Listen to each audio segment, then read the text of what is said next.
Good afternoon, ladies and gentlemen. This is the meeting of the Citizens Task Force on the Assembly Public Hearing Process. It's October 8th, it's 4:30. I'm going to call the roll. Bob Churchill. Here. Jim Barnett. Here. Penny Gottstein. Here, it's Goodstein. Goodstein. Goodstein. I apologize. That's okay. You should. See, at the last meeting I should get it right. Goodstein. Joel Hall, present. Andy Holloman, Amanda Moser. Here. Tim Potter. Here. Carolyn Ramsey. Here. Cheryl Richardson. And Carla Sturgill. Here. And I am Jane Anvick. I have before us an agenda, and the meeting of September 18th was a meeting of the drafting committee of this task force. And it was not properly noticed, so we are repeating the actions of the September 18th meeting. The people who had participated at that meeting were Bob Churchill, Amanda Moser, Penny Goodstein, Jim Barnett, and me. And this was the drafting committee. Oh, I see. And I'm sorry. excuse and anyone else who was present at that meeting, including Carolyn Ramsey, were present, and Gene Haberman. Mr. Haberman was there, wasn't he? And Mr. Haberman was also present. What we did at that meeting was we looked at the September 18th version of the draft and discussed it item by item and made suggestions about how that might be changed for consideration by the full task force on the 19th. Bob. Yes, I would like to move that we adopt those changes consistent with our task force meeting that was properly noticed. And I just would like to note for the record that it was a working group meeting. It was a committee within the committee, and no action was taken at that meeting. But in the interest of effectuating the greatest possible public notice for public good, we are just retaking these actions. Okay. Was that a second? So, Second. Mr. Barnett has seconded, and so Bob has moved and Jim has seconded that the actions that were taken on September 18th as proposed recommendations be forwarded to the full task force. Is there discussion? Is there any objection to the motion? Hearing and seeing no objection, the motion is approved. So the activities of, and what it was a general conversation which we then advanced all of those ideas to the full task force on the 19th. And as Amanda said, and I was clear on that, it seems to be important, it was much more of a brainstorming session, no action taken. All action was taken in the following meeting, so that's important for the record. Perfect. The next item on the agenda is we have received a draft of a proposed code of conduct, which had been drafted by the municipal attorney, Dennis Wheeler, and it was presented to us, and so it is before us at this point. I want to let you know that our principles, as articulated in the preface to our recommendations, principle number 6 states, mutual respect should guide the conduct of members of the public and elected officials at public hearings. And that is a foundational principle which we are advancing to consideration by the Assembly. So I just wanted you to know that Mr. Wheeler's draft was, let me get back up. I'm sorry, he would. I want to back up. I want to start that sentence over again. On the September 18th version of the draft had been communicated to many people, including Mr. Wheeler and Julia Tucker, who is the Assembly counsel. Both of them were asked to comment on any aspect of the recommendations that they chose to. Mr. Wheeler's response to that invitation to comment was to both draft a memorandum which we received regarding the interpretation of the Charter's Bill of Rights. He followed up with this draft of the Code of Conduct on September 20th. So this has been advanced to us, and it's just before us. If there's any consideration that you'd like to make for this with relation to our report. Bob Churchill. I would, for what weight we want to give it, I wouldn't embrace it, endorse it, or pass it on as our own work. I'm sure Mr. Wheeler's given this a lot of thought. I think what we've said is simple and broad scope and embraces everything I would want or need. So I would not be in favor of embracing and forwarding this part of our package. Okay. Any other discussion? Mr. Barnett. Along with this came, as I recall, a bunch of ordinances from different communities from all over this, not just the state, but other states in the union. He did attach other examples of codes of conducts that have been adopted by other local governments across the United States. Okay, but to the extent those went beyond code of conduct and talked about the limitations on public hearings, I think we need to make it clear explicitly, somehow, maybe you can do that in your opening remarks, that we have this Bill of Rights thing that they tend to forget about. And so we can't have the same rules as, for example, Berkeley, California, because Berkeley may not have that Bill of Rights provision. And I just hope that that message somehow gets delivered to Mr. Wheeler. Okay. Any other comments about the gift of the solicited comments? Joelle and Amanda? I think that there's some interesting pieces in here that would be helpful as the assembly moves forward on our suggestion about presenting information that's useful to people who have come to the assembly for the first time. I believe there's pieces in here that are very useful and that might fill in well on that whole notion that we had at the top of the agenda should be some basic instructions. There's a couple things in here. We specifically said it was community councils that had 5 minutes, not someone speaking on behalf of a group. That's a thing. We want to make sure he hasn't misinterpreted our findings, but I don't know that he's necessarily maybe thought that our findings completely through. But I think there's pieces in here, but I'm with Bob. I don't think we should adopt anything. Amanda? I like the code of conduct aspect of it. I think that it touches on some important things. I think we address a lot of issues with assembly members in our report, but I do think that it is important to, and we are in a good position to present these issues as far as use abusive or prevent language. It might be a good opportunity for our group to address these issues. And that's the section of this that I like, the code of conduct. I would be in favor of moving forward with those and not any of the other stuff, but that is just a feeling that I have. Thank you. Ms. Potter? I'm a little bit torn. Sure.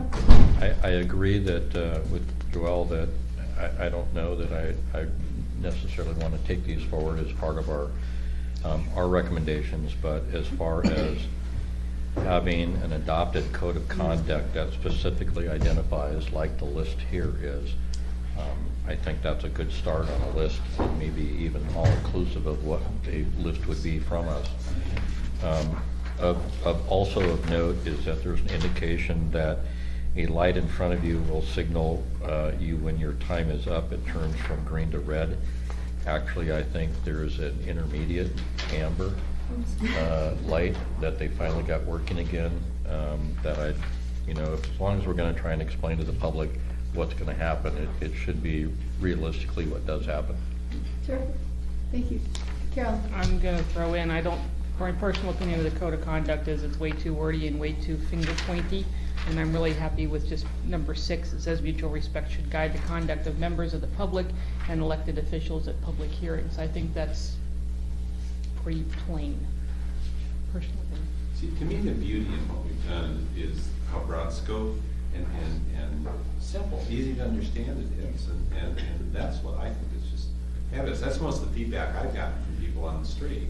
That's what they really love about it. And so it's not that I object to a lot of these things. I just don't feel like we should embrace this at this point. I think that it would be good for the assembly to adopt a code of conduct at some point so that they have this, because I think that from a chairperson standpoint and the security people that are at the meeting, if it's clearly written down someplace, then I think it gives a lot more credence to the chair trying to invoke an action or sanction someone rather than trying to make it up as they go right there. Terrific.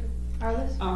Madam Chair, I don't disagree with the idea of having a code of conduct, but I don't think we have taken these specific recommendations and given them the amount of attention and study that we have in the recommendations we're making. So we could certainly make available to the assembly various input by the public, but I don't think we are in a position to make any specific recommendations. At least that's my opinion. Thank you. Carolyn? One of them, underneath the code of conduct, it says any assembly chambers persons may not. I think there should be an all persons. If you want to make it a code of conduct, and that holds the assembly members to the exact same code as the people speaking. Are we all though agreed we're not going to embrace and pass it on? Right. So we're Yeah. sort of done with this piece of Sure. business. Yes. Yes, I want to just mention one thing, and that is that I think that the variability of the capacities and the inclinations of chair people is one thing that we have noticed, and that it's possible that a code of conduct would give that person some buffer in terms, or some guidance in terms of when do they interrupt people and when don't they interrupt people, so that it might be a useful tool to strengthen the predictability of what's going to happen to you when you come to the assembly. So there may be real value in talking about this, but I agree with you that we are not going to adopt this today, and the assembly is certainly free to consider that. And it was, by the way, sent to the assembly by Mr. Whitler, so they've got it. With that, I'm sorry, what's the status on this? Is this recommended? no, No. he just forwarded Is it it. adopted? No, No? he forwarded it to us They just for defined our it. consideration, the same as other comments that have come to That's us. a comment, okay. I All didn't right, understand that. and it was forwarded to us and it was forwarded to them.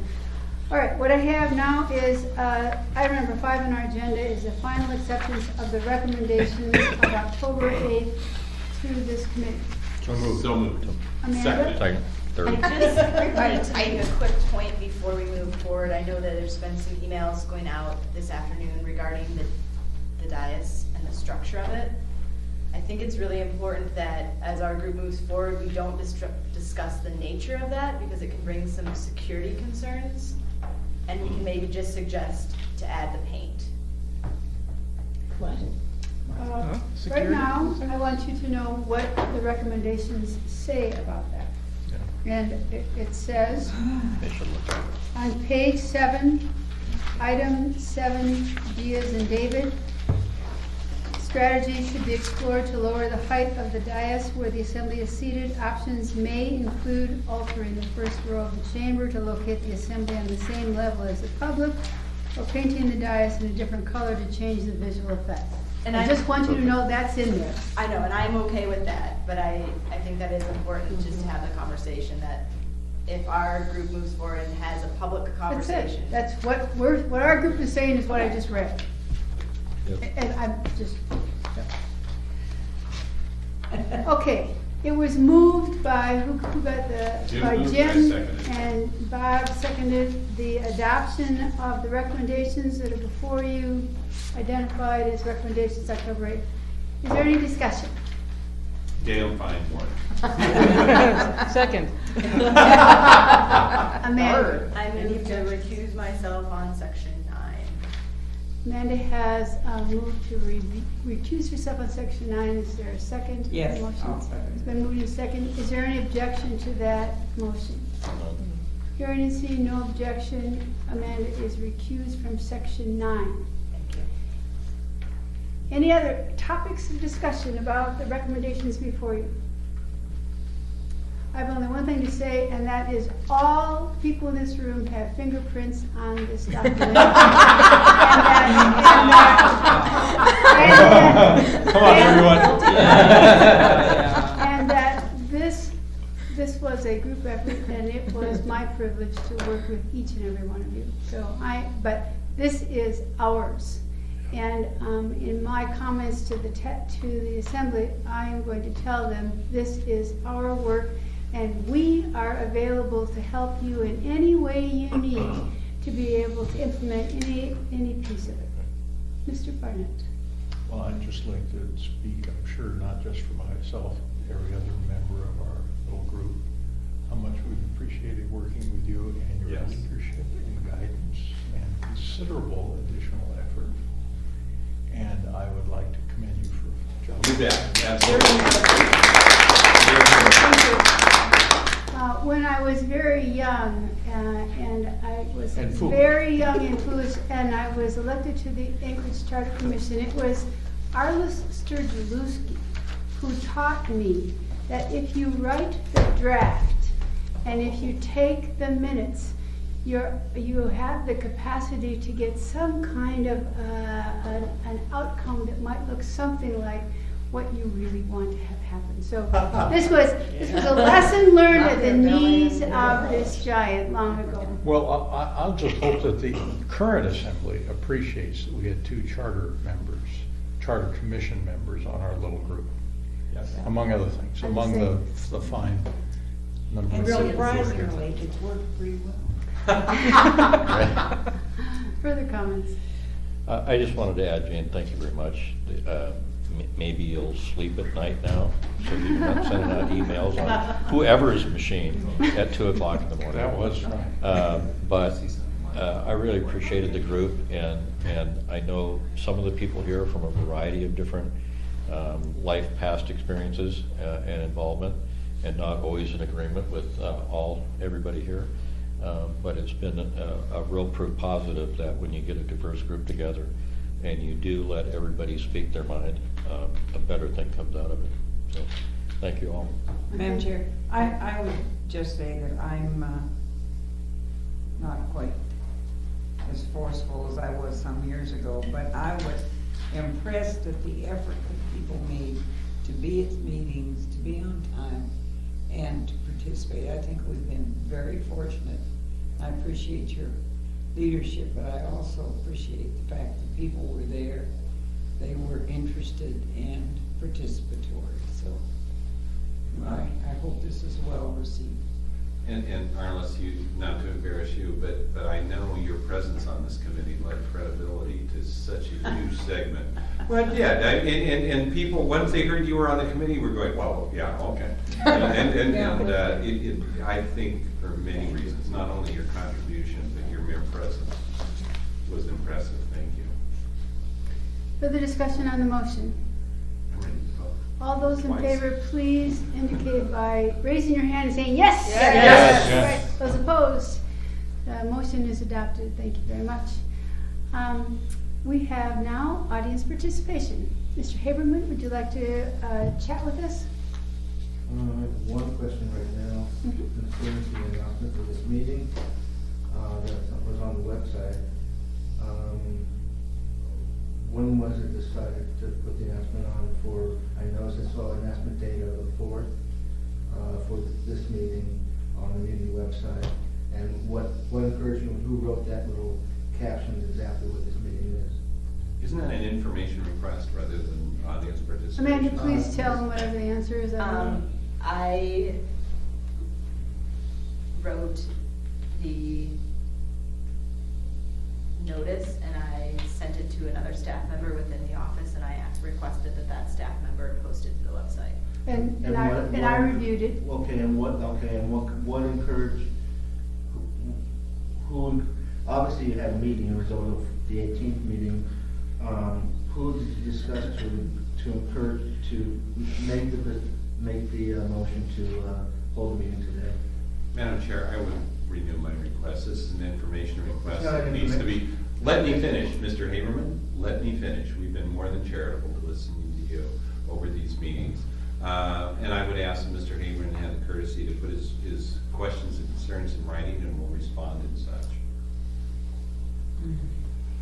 I object to this kind of attitude. All I'm asking for a basic question here, not some long-winded thing. You influenced us doing this. And then what I'm asking you is, what party, I hear, okay, thank you for that, but what party told you that would be the right thing to do?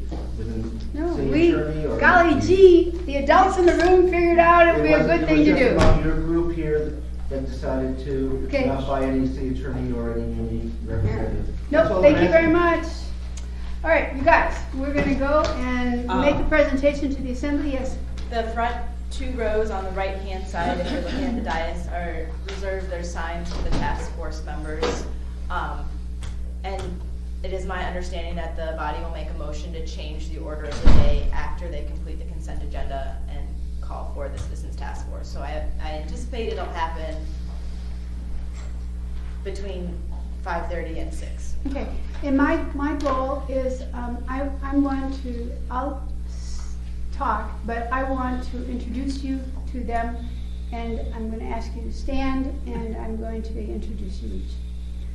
So don't go away, and then one of my goals is to take a picture of us.